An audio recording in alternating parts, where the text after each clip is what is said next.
What's going on, guys? Anon here, and I was spending a little bit of time just talking about what comes next. So, last week we had the pre-release weekend for Destined Rivals. This week is like the pre-release, and then the release is next week. So that's basically here and gone. For Final Fantasy, the pre-release is next weekend, so it'll be here before you know it. We should have product Tuesday. I know it's weird with the Memorial Day holiday in there, but before you know it, it's going to be June. It's first week, second week of June, and these sets are going to be behind us. So I want to talk a little bit about what's coming next, and I want to touch on Pokemon first. I have Edge of Eternities up here because this is super fascinating. Um, but we have the black and white set that there's been a little bit of noise around it, but ultimately it's a special set. It's coming out July 14th, 15th, middle of July sometime. Two completely separate sets, not short printed at all. I think I've mentioned this previously. Distribution has received about 150% total Elite Trainer boxes versus what they receive from Prismatic. At least that's what the purchase orders say. I have confirmed that across at least four different distributors. That being said, it is two SKUs this time. So you take that 150% and you slice it in half. Now you have 75% of what you got for Prismatic for black, and then the same for white. So the Pokemon Company is creating a little bit of artificial scarcity here. Now, all the other SKUs, you're going to have more product, but again, same situation where everything except for, I believe, the poster collection are going to have less quantity per specific unit, but 50% more in aggregate. So, I think this set's going to be fine. We'll see where spoilers come out. It's going to be pretty hyped up to start. Some of the pre-orders are kind of stupidly through the roof.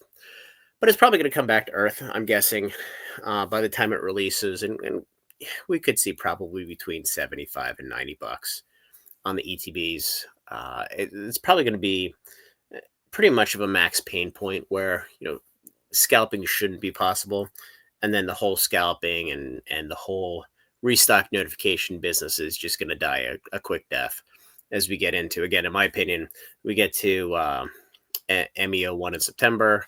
We have a bunch of product dumped on the market. I know some other folks have said it as well. I might be the first person to say it, but that's fine. Normally when I do that, everybody basically just mocks me until they realize that they're wrong. But that's okay. That's okay. And then we should get back to some normalcy. We do have the Charizard EX box coming out. It was supposed to be the end of June. We have this Ogre Pond 10-pack thing. I'll talk about this for a second. And I just don't really feel like switching backgrounds because it is what it is. It seems like we have this. We have the whole Venusaur, Bulbasaur, whatever that is. And then I believe there's another, like Premium EX, I forget what they call it, coming out in November. It might be this one. It might be a separate one. But they're going to these EX boxes with 10 packs. And I think the reason they're doing it is the margin's about 30% higher than what it is on booster bundles, selling the pack 6 at a time, because you get to add all the other garbage in there that, quite honestly, nobody cares about. A bunch of promos that cost you nothing. And the MSRP on that, let me pull that up real quick. Because I think this is a little interesting. So the Ogre Pond. Yeah, so the Ogre Pond Premium Collection. Of course, I don't have the pricing up here. I think my cost was $33 on this. And so the cost is $33, $34 depending. It's 10 packs. So $3.40 a pack. But with the booster bundles, it's anywhere between $16 and $17 for 6 packs. So you're sub $3. So I think I think they're pushing these not only to fill up landfills, but because they're able to sell the product at, just call it 60 cents a pack on 270. It's not a rounding error. It's really not a rounding error. You're what? 15, 20%. I don't know. I'm too exhausted to do the math on this. But it's going to be interesting as we see what goes on with this because it's a very interesting change in dynamic. Uh, it's also a gigantic pain in the ass. 0.6, yeah, 22% increase. It's also a giant pain in the ass because these products don't ship well. So the reselling of these things is it's just an absolute nightmare. But we'll see what happens. What I really want to talk about, and I have to start with Pokemon. Everybody's going to click off the video. I'll talk about Magic. So Final Fantasy is going to be a banger. It's going to be a home run. It looks like there's going to be a third wave of play boosters, most likely coming to market third week in June.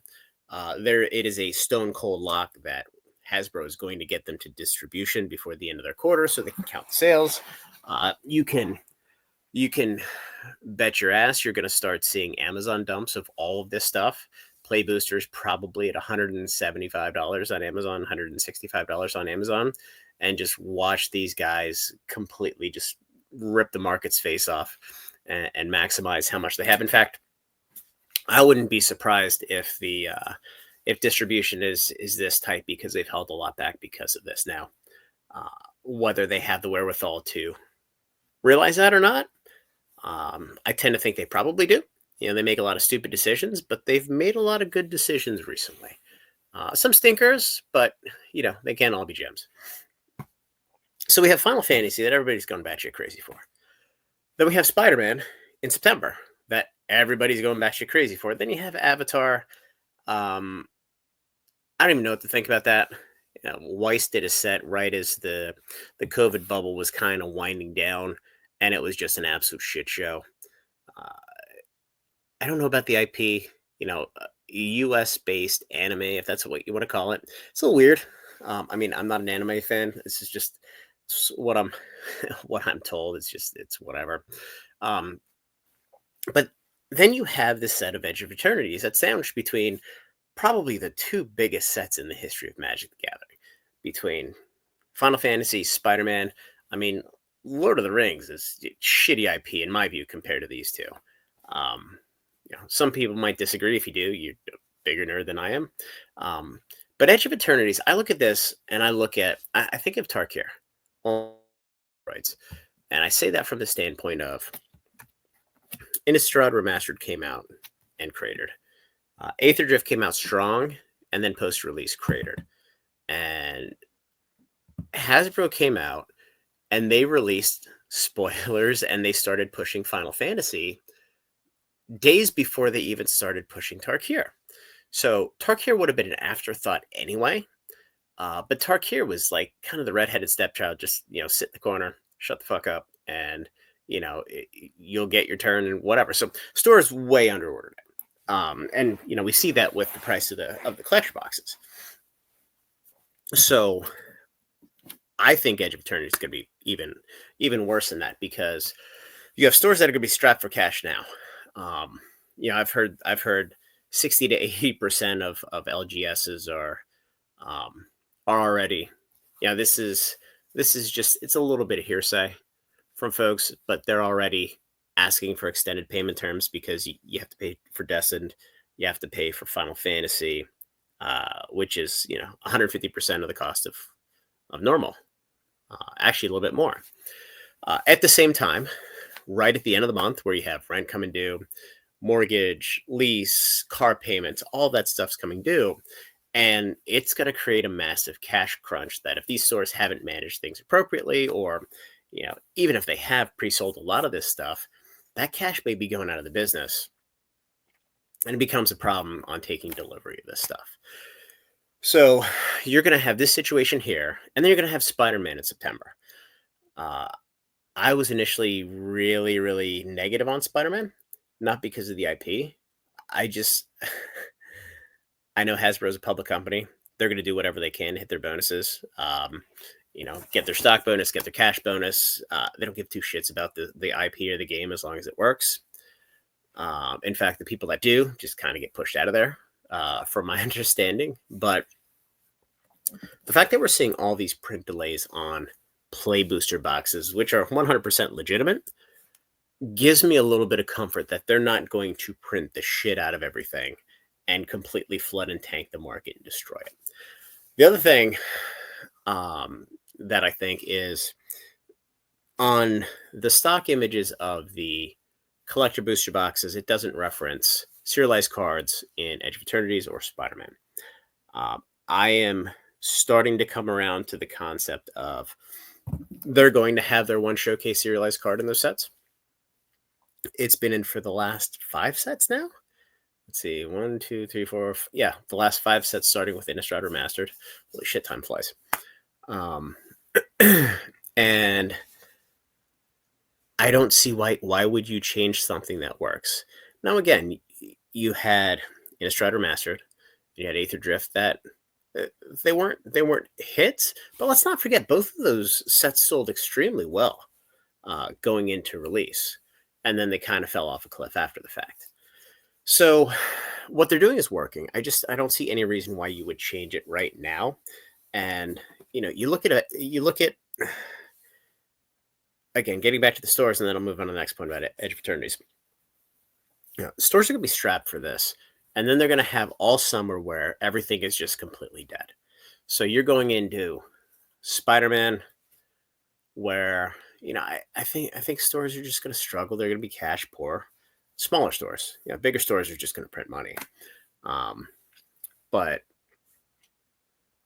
I think everybody's going to skip over Edge of Eternities because it's unnecessary cost hassle, and I kind of look at it. I would look at it as unnecessary risk.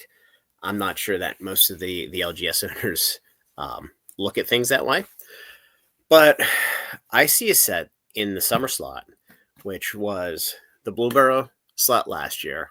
The year before, it was Wilds of Eldraine, which you had set boxes at $200 before this reprint. Now it's sitting at at 140 still. Now that was early September, not early August. Either way, it's a summer set. So the last 2 sets in this slot were bangers. Now, Hasbro / Watson could go one of 2 ways. They could say, we're going to put this in the middle of the 2 biggest sets that have ever hit Magic the Gathering, and we're just going to pack it in, let it be a piece of shit, just throw it in the garbage, and it's going to be what it's going to be. Or they could say, you know what? This set's going to have to stand on its own. We have these 2 massive sets. We want the set to survive. We saw what happened with Tarkir. Now, granted, when Tarkir came out, and there's probably not a whole heck of a lot you can do to tweak the set at that point in time, just given the time frame. But we need the set to be an absolute home run because those other 2 sets are just going to overshadow it, and it's just going to be dead money, dead product, and people are going to go back to the normal sets and say, well, they're kind of dog shit because unless it's a big set, big IP from outside of Magic, why bother? So a lot of folks I've spoken to, they have no interest in this set. They don't care about it. They're not going to take the risk on it.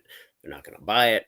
And then I have some folks such as, this is the way I think about this is everybody's negative. It's going to be under ordered. These are the kind of sets where you go in big because it pays off. And if it doesn't pay off, you're not going to get hurt that much. Look at Aether Drift play boxes, right? They're selling for $90 and distros anywhere between 96 and 101, depending on where you're buying them from and what the quantities look like. So in the worst possible case, you go on TCG Player and you see the day that Banana Stand has their special where they're dumping the product, and you just front run them. And look, if you lose $5 a box, you lose $5 a box, but at least you have your capital back. And that's a nice way to just kind of say, you know what, I took a shot, it didn't work. You lose $2,000 or $3,000 across your boxes. Worst case, no harm, no foul, but you're not sitting on a stack of boxes that are dead money.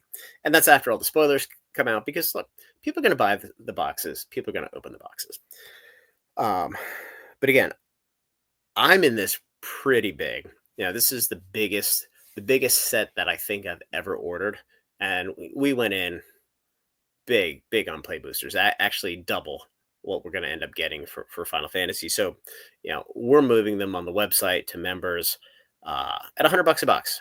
You know, we we're not going to make any money on it, but it's going to keep people interested in the product.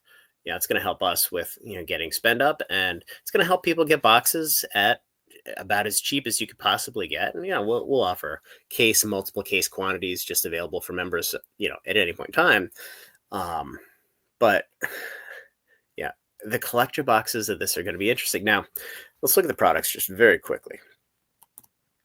So I don't necessarily like the way the commander decks are set up. It's only 2 commander decks. The commander displays are 2 of each.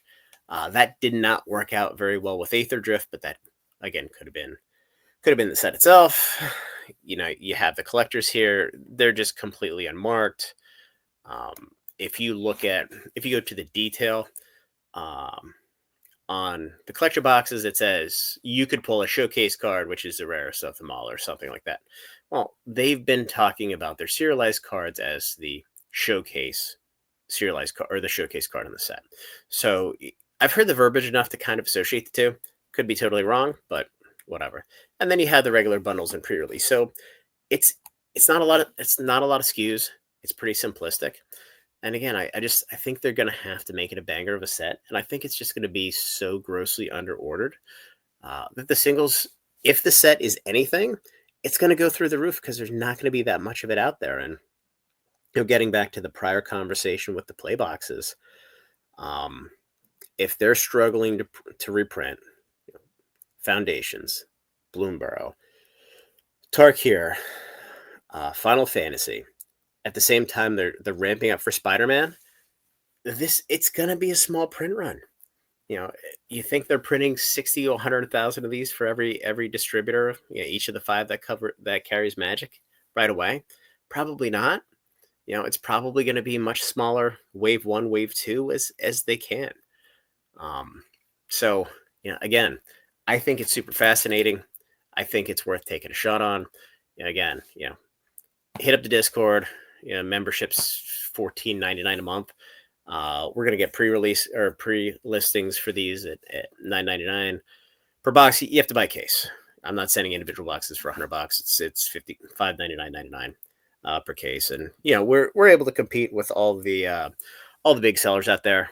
We do ship everything double box, so we're not going to slap a label on and send them out. But we'll probably list them after the Memorial Day weekend. There's a couple tweaks I need to do to the site just to get everything ready for that.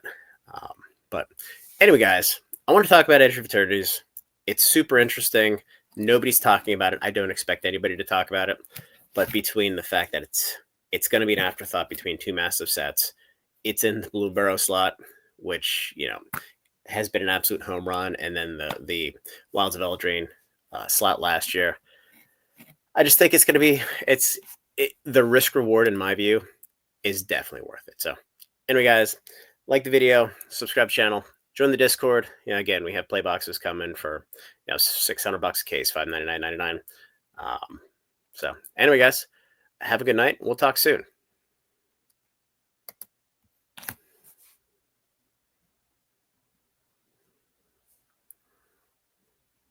I bet you guys thought I forgot to end the recording again like last night, didn't you? Nah, not this time.